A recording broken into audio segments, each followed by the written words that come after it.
The question of whether to reopen schools in the fall has a complicated answer, and the decision will depend on the coronavirus transmission in certain regions of the U.S., White House Health Advisor Dr. Anthony Fauci said on Friday.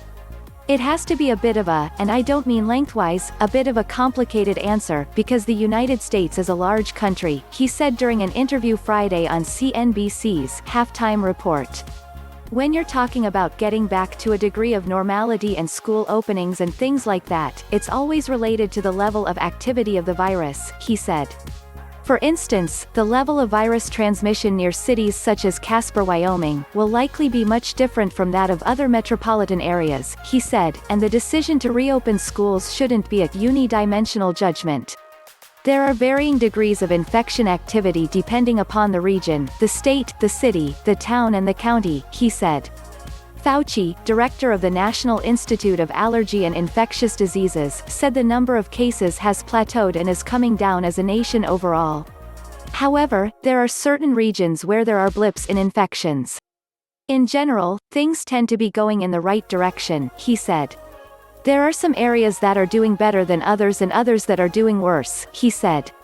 As states are reopening schools and universities across the U.S. this fall, some health experts are concerned that gathering students could cause increased transmission of COVID-19, although younger people are considered to be at lower risk of serious illness.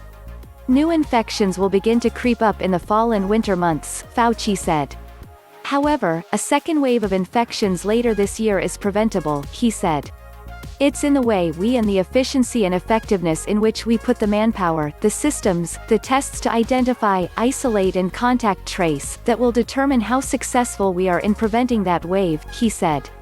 On Thursday, Dr. George Benjamin, executive director of the American Public Health Association, told members of the U.S. Senate Committee on Health, Education, Labor and Pensions during a hearing that college campuses across the country will see new coronavirus cases whenever they do reopen, regardless of what they do to prevent an outbreak.